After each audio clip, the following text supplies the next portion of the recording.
Boordoş mamleketlerden bugünkü sammitine katışıp жатқан başçılar менен görüşüp жатқаныма çeksiz kuvанычтамын.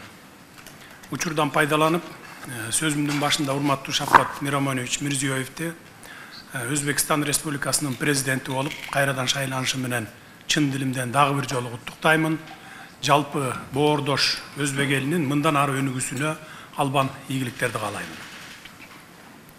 Европа менен Азияны бириктирип, 9 жолдун тоомунда жайгашкан Байыркы Стамбулда түрк мамлекеттеринин башчылары менен кезектеги саммитте жүз көрүшүп, жолугушуп турганыма өтө кубанычтамын.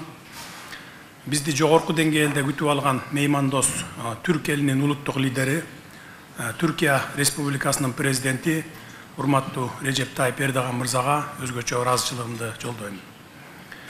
Уюмубузда төрагалыкты алган түрк тарабына зор ийгиликтерди жана үзүрлүү ишмердүүлүктү каалаймын.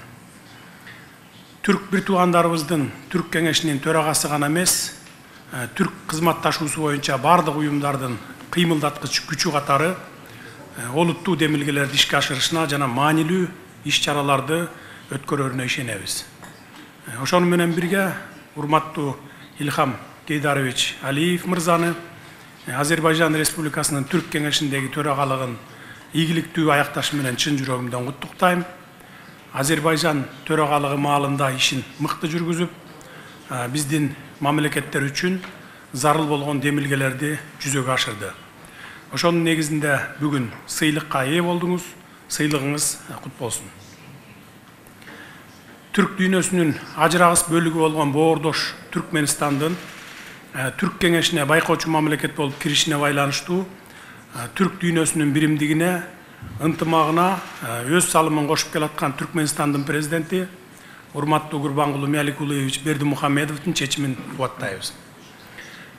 Түрк тилдүү мамлекеттердин кызматташтык кеңешинин мамлекет башчыларынын 8-чи саммити түрк мамлекеттеринин эгемендүүлүгүнүн көз каранды эместигинин 30 жылдыгы белгиленип жаткан тарыхый жылда өткөрүлгөнү зор мааниге ээ экенин белгилейм. Урматтуу мамлекет башчылары, мен түрк кеңешинин ишмердүүлүгүн позитивдүү маанайда белгилейм. Анын дүйнөлүк коомчулукта активдүү таанылганын, түрк интеграциясынын эң башкы жана абройлуу платформасына айлангандыгын баса белгилеп кетким келет. Бүгүнкү күндө түркпа, түрксой, түрк маданияты, мурасы, фонду жана Түрк академиясы натыйжалуу иштеп жатат десек жаңылышпайбыз. Ошондуктан Кыргызстан түрк тилдүү мамлекеттердин кызматташтык кеңешинин аталышын түрк мамлекеттер уюму деп өзгөртүлүшүн толук колдойт. Бул чечим уюмубуздун мындан аркы өнүгүүсүнө, анын эл аралык аренада өз позициясын бекемдөөгө оң таасирин тийгизип, ишмердүүлүк чөйрөсүнүн кеңейишине түрткү берет деген ойдомун. Ушуга байланыштуу Кыргыз тарабы Казакстандын туңгуч президенти урматтуу Нурсултан Абишевич Назарбаевдин демилгеси менен даярдалган түрк дүйнөсүнүн көз карашы 2040 стратегиялык документин толугу менен колдойт.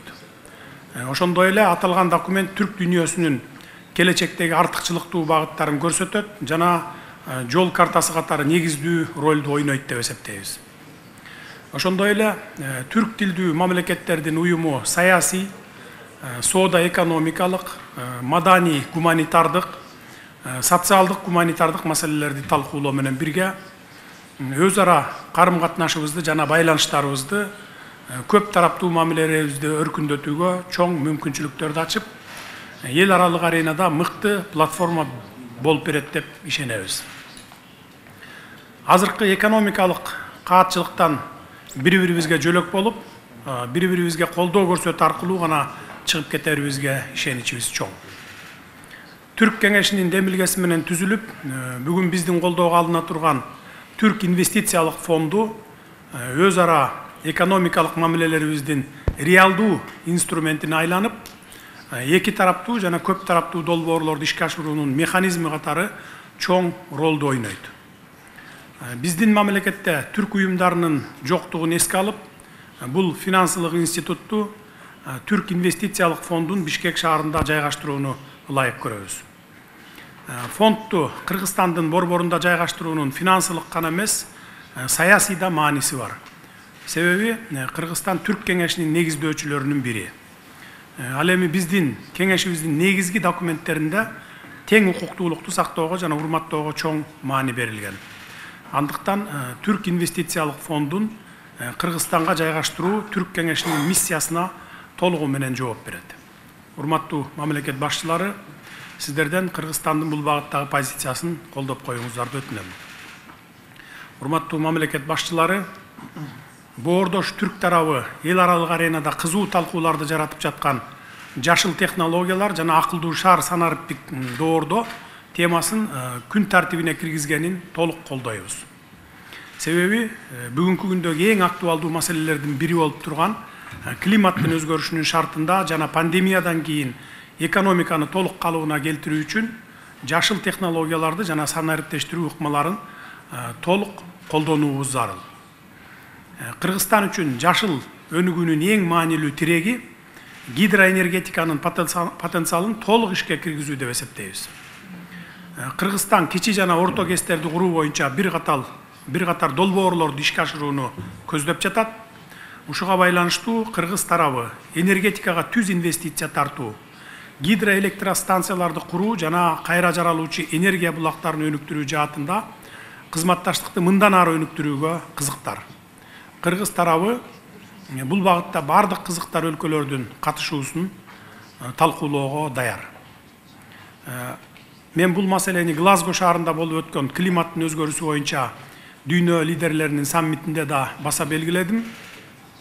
Ошондой эле климаттын өзгөрүшүнүн кесепеттерине ыңгайлашуу Кыргызстан үчүн өзгөчө мааниге, аны чечүү өлкөнүн потенциалын пайдалануу жана региондук кызматташтык толук ишке ашыруу аркылуу гана мүмкүн. Мен Бириккен Улуттар Ассамблеясынын 76-сессиясында тоолуу мамлекеттердин туруктуу өнүгүүсү жана климаттык шарттын өзгөрүүгө тийгизген таасири тууралуу Кыргызстандын позициясын жана демилгелерин жарыяладым. Кыргыз тарабынын демилгелери боордош түрк мамлекеттери тарабынан колдоого алынаарына терең ишеним артам. Биз күн сайын эмес, саат сайын өзгөрүлүп турган глобализация мезгилин геосаясий кырдаал жаңы багытка тездик менен өзгөрүп жаткан учурду баштан кечирип жатабыз. Дүйнөнү каптаган COVID-19 пандемиясы заманыбыздын эң опурталдуу кубулушу катары дүйнөнүн өнүгүү тенденциясын тең салмактуулукту өзгөртүп, анын кесепети жер шарына орду толгус жоготууларды алып келди. Кыйын кезеңде Кыргызстанга жардам көрсөтүп, бир туугандыкты билдирген Түрк кеңешинин бардык мамлекеттеринин башчыларына өз элимдин атынан терең ыраазычылык билдирем.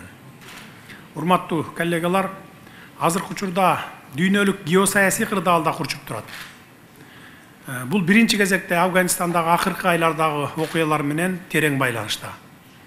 Бул жагдай Борбордук Азия өлкөлөрүндө тынчсызданууну жаратууда. Албетте биз бардык маселелердин тынчтык жолу менен дипломатиялык диалог аркылуу чечилишин көздөйбүз. Анткени Афганистанда абал курчуй берсе, Борбордук Азия өлкөлөрүнө түздөн-түз залакасын тийгизет. Биз үчүн тынчтыктан артык дөөлөт жок. Учурдагы кырдаалды эске алып, Кыргызстан түрк дүйнөсүнө, жалпы эле эл аралык коомчулукка Борбордук Азия тынчтыктын аймагы деген платформаны түзүү идеясын сунуштайт. Борбордук Азия демографиялык өнүгүү боюнча дүйнөдө алдыңкы орунду ээлеген аймак.